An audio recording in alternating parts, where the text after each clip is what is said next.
কিন্তু যে বনে নিয়ে এসে দাঁড় করিয়েছে সেখান থেকে বাল্মীকি তপবনে যেতে আরো কিছুটা পথ যেতে হয় এবং একটি নদী পেরোতে হয়। তো সেখান থেকে লক্ষণ সীতামাকে নিয়ে হাজির হয়েছে। সীতামা আমার বলছে, দেবর বাহ, খুব সুন্দর তো এই বনের প্রকৃতি পরিবেশ, আহা কি মনোরম পরিবেশ, আমি একটু দর্শন করব দেবর। লক্ষণ বলছে, অসুবিধা কি আছে, চলো মা, তোমাকে এই সমগ্র বন আমি পরিদর্শন করাবো।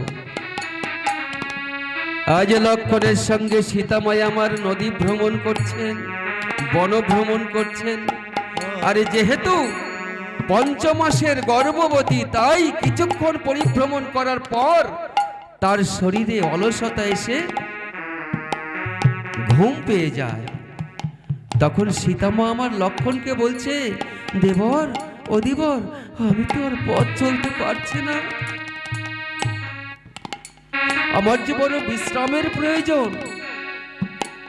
লক্ষণ বলছে, মাগো আর একটু গেলেই ওই যে বাল্মীকি মুনির তপবন, ওই যে তপবনে, তো তপবন নয়, বাল্মীকি মুনির আশ্রম, আর একটু চলো মা। না লক্ষণ, আমি আর যেতেই পারবো না, আমি এই বটবৃক্ষের সুশীতল ছায়ায় আমি একটু বিশ্রাম নেব, তুমি আমার জন্য একটু জল নিয়ে এসে দাও। লক্ষণ অনেক অনুরোধ করলো, মাগো চলো, এসে গেছি, কিন্তু সীতামা আমার শুনলেন না। সেই বৃক্ষ তলে সুশীতল ছায়ায় মা সীতা আমার শুয়ে পড়লেন এবং ঘুমিয়ে পড়লেন। লক্ষণ মনে মনে চিন্তা করছে, এই যে উপযুক্ত সময়, সীতামাই আমার ঘুমিয়ে পড়েছে, একবার যদি আমার মা জেগে যায়, আমার আর মাকে ছেড়ে যাওয়া হবে না। তাই আমি এই উপযুক্ত সময় আমার মাকে নির্জন বনে রেখে চলে যাচ্ছি। কিন্তু মা, তোমার কাছে আমার অনুরোধ, তুমি যেন এই হতভাগাকে অভিশাপ দিও না মা। তুমি তো জানো আমি দাদার দাস, দাদার আদেশ পালন করা ছাড়া আমার যে কোনো উপায় নেই মা। তাই যাবার বেলায় আমি তোমার জন্য রেখে যাই আমার দুটোটা চোখের জল। যাবার বেলা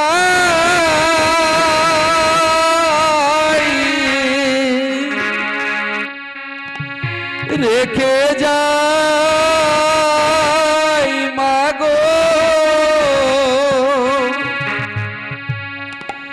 ব্যথা ভরা আখি জল, ও মাগো ব্যথা ভরা আখি জল। যাবার বেলা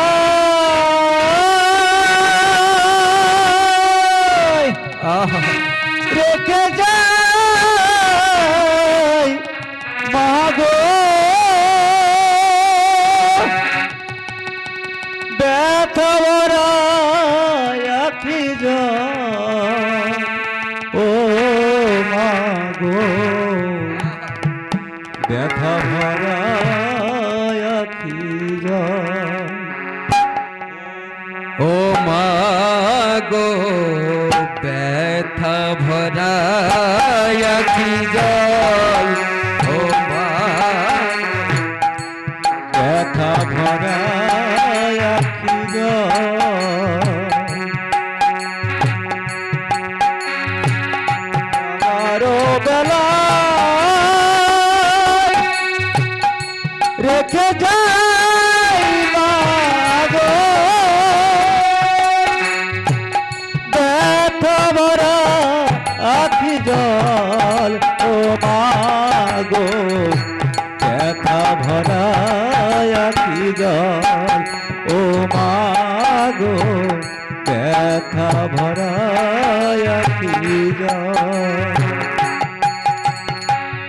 যাবার বেলায় এই আশীর্বাদ করো মাগো, ফিরে যেন পাই তোমারে।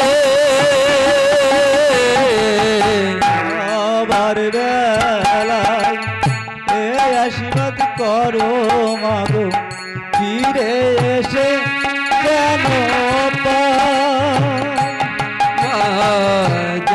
যাবার বেলায় এই আশীর্বাদ করো, ফিরে যেন পাই তোমাকে। এ জনমে যদি না পাই, পর জনমে পাই। যদি না পাই পর জনমে পাই, এ জনমে যদি না পাই, পর জনমে পাই। যাবার বেলায় লহব নাম ও মাগো, রাগবল বরা জল মাগো, রাখি ভরাই জল। বিদায় বেলা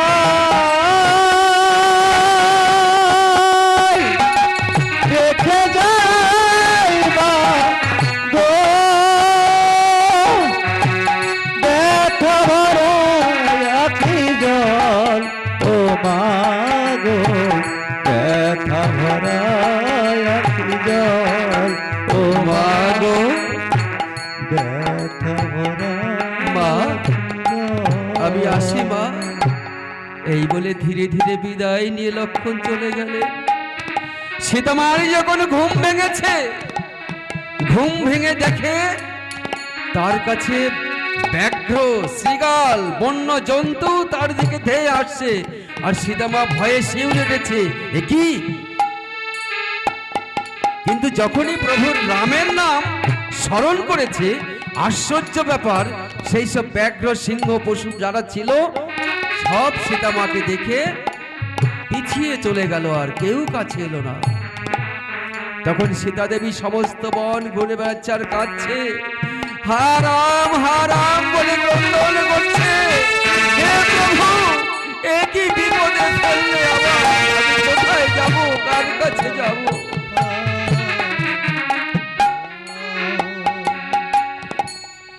বাল্মীক মুনি আমার ধ্যানে জানতে পারলেন আমার এই বনে এক অভাগিনী নারী এসেছে।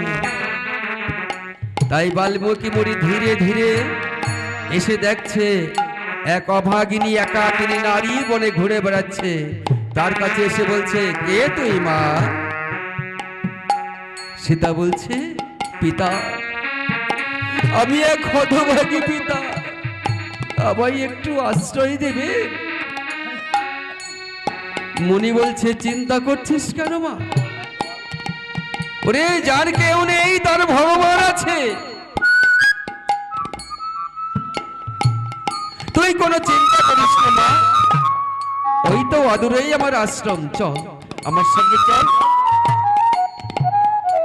সীতামায় আমার কোনো উপায় না পেয়ে বাল্মীক মুনির সঙ্গে তার আশ্রমে গেলেন।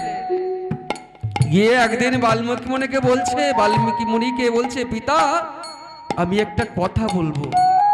বল, কি বলবি? বলছে, বাবা, আমার তো এখানে কোনো সঙ্গিনী নেই, আমি কার কাছে বলবো? আমি ৫ মাসের গর্ভবতী, অন্তঃসত্ত্বা। তাতে কি হয়েছে মা? আমার তো আশ্রম রয়েছে, এখানেই তোর সন্তান প্রসব হবে, তুই কোনো চিন্তা করিস না। যথা সময়ে 10 মাস 10 দিন হয়ে গেল। সীতামা আমার 2টি ফুটফুটে সন্তানের জন্ম দিলেন, লব আর কুশি। আবার শাস্ত্রে এও উল্লেখ রয়েছে যে সীতামা আমার একটি সন্তানেরই জন্ম দেয়, তার নাম লব। একদিন সীতা মুনিকে বলছে, পিতা, আমি একটু সরোবরে যাব স্নান করতে। বলে, যা, অসুবিধা কি আছে? ওরে সীতা গেল জহলানিতে, লব গেল পিছে।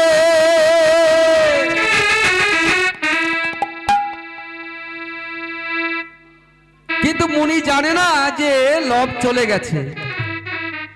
সীতা মামা লবকে পেয়ে কোলে করে নিয়ে বলছে, এ কি করেছিস বাবা, তুই আশ্রম থেকে চলে এসেছিস, আয় আয় আমার কোলে আয়। আর মুনি ওদিকে আশ্রমে চিন্তা করছে, তাই তো আমার মা যখন ফিরে আসবে, যদি সন্তানকে দেখতে না পায় তাহলে আমার উপর ক্রুদ্ধ হবে যে বাবার কাছে দায়িত্ব দিয়ে গেছে আর আমি তা রক্ষা করতে পারলাম না। তাই কুশ দিয়ে আরেকটি সন্তানের সৃষ্টি করেছিলেন, তার নাম কুশি। এই দুই রকমই ব্যাখ্যা শাস্ত্রীতে আছে। যাই হোক, দুটো সন্তানের জন্ম হলো ওই বনে, বাল্মীকি মুনির তপবনে, লব আর কুশি। তারা ধীরে ধীরে বড় হলো। বড় হয়ে এবার তাদের শাস্ত্র জ্ঞান শিক্ষা দিলেন, অস্ত্রবিদ্যা শিক্ষা দিলেন। শিক্ষা দিয়ে এবার বলছে, লবকুশ দাদু ভাই, বলো দাদা, আমি তো তোমাদের সমস্ত শিক্ষা সম্পন্ন করেছি, তা আমাদের এবার গুরু দক্ষিণা দাও, আমি তো তোমাদের গুরু। লবকুশ বলছে, ও দাদা দাদা, আমার কাছে তো কোনো পয়সা নেই, আমি কি করে তোমাকে দেব? দাঁড়াও, আমার মায়ের কাছে যাই, আমার মায়ের কাছ থেকে আমি চেয়ে নিয়ে এসে গুরু দক্ষিণা দিচ্ছি। লবকুশি গেছে তার মায়ের কাছে। ও মা, মা, দাদু ভাই তো আমাদের শিক্ষা দিয়েছে, দীক্ষা দিয়েছে, দক্ষিণা দিতে হবে, তুমি আমাদের কিছু দাও, আমরা গুরু দক্ষিণা দিয়ে আসি। তখন সীতাময় আমার দুটি সন্তানকে জড়িয়ে ধরে কাঁদছে, কেঁদে কেঁদে জড়িয়ে বলছে, ওরে আমারই যে দেবার মতো কিছু নাই, আমি যে বড়ই হতভাগিনী, তোকে কি করে বোঝাবো? তাই আজকে সীতামা কেঁদে কেঁদে দুটি সন্তানকে বুকে জড়িয়ে ধরে কাঁদছে আর গাইছে, আমি কি ধন ভিক্ষা দিব রে, আমি কি ধন ভিক্ষা দিব রে, ওরে আমার লব কুশি, আমি কি ধরি ভিক্ষা দিব রে, আমি কি ধরি ভিক্ষা দিব রে, ওরে লব লব কুশি।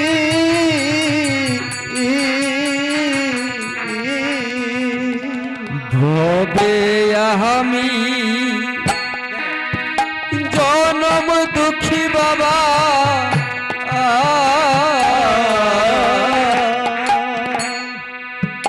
দুঃখে জনম গেল,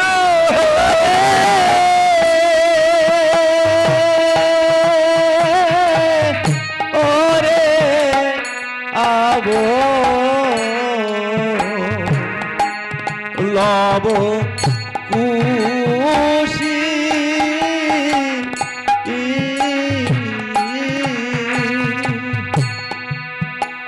আমার মতো জনম দুঃখী বাবা,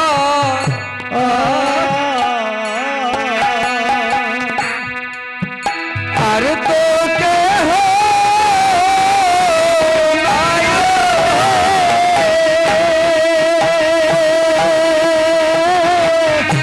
ওরে লব লব কুশি।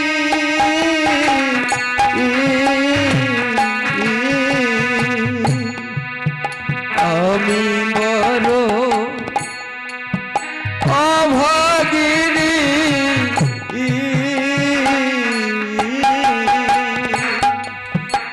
আমার কিছু নাই,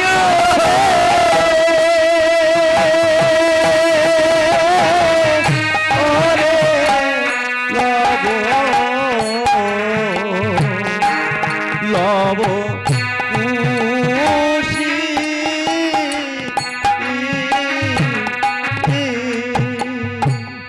কি বা ধন আছে আমার বাবা,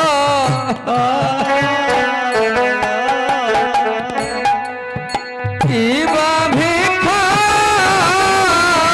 দেব,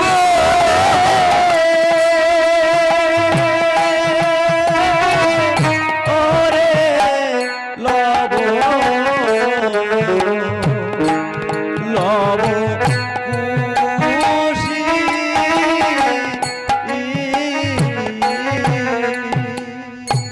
আমার তো দেবার মতো কিছু নেই বাপ।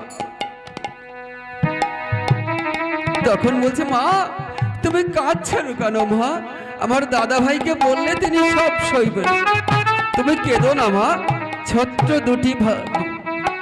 দুটি বালক তার নরম কচি কচি হাত দিয়ে মায়ের চোখের জল মুছে দিয়ে বলছে মা গো তুমি কেঁদো না মা।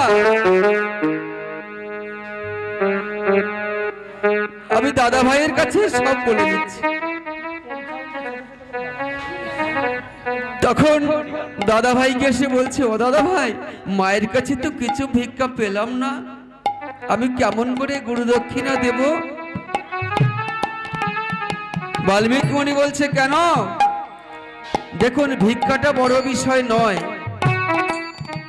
একটা প্রথা আছে, গুরু দক্ষিণা, সেবা দিলে তার দক্ষিণা, দান করলে তার দক্ষিণা, এটা একটা প্রথা। যেমন একলব্য তার নিজের আঙুল কেটে দক্ষিণা দিয়েছিল, গুরু দক্ষিণা। তাই দানটা এখানে বড় বিষয় নয়। তখন বাল্মীকি মুনি বলছে দক্ষিণা তো তোমাদের দিতেই হবে ভাই, যা পারো দিতে হবে। যদি নিতান্তই তোমাদের কিছু না থাকে তাহলে এই নগরের প্রতিটি দাঁড়ে দাঁড়ে গিয়ে তোমরা ভিক্ষা করে এনে, আসলে ওই বনের মধ্যে নগর আসবে কোথা থেকে সেটাও কোনো ব্যাপার নয়, কিন্তু একটা প্রথা চালু হয়েছে তাই। তখন লবকুশী দুটি ভাই ভগবানের নামে গাইছে, আমায় কিছু করবেন দান রে, আমায় কিছু করবেন দান রে,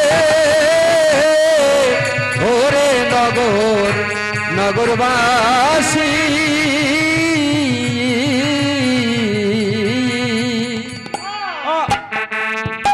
ওরে দান।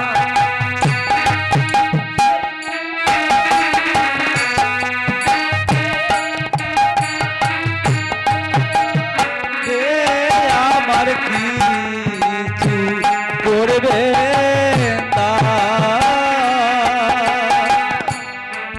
যে করে সেই পুণ্যবান শাস্ত্রে মানরে, আমার করবে তা আর দান করিয়া হরিশ্চন্দ্র দেখো স্বর্গে চলে গেল, আর কি করবে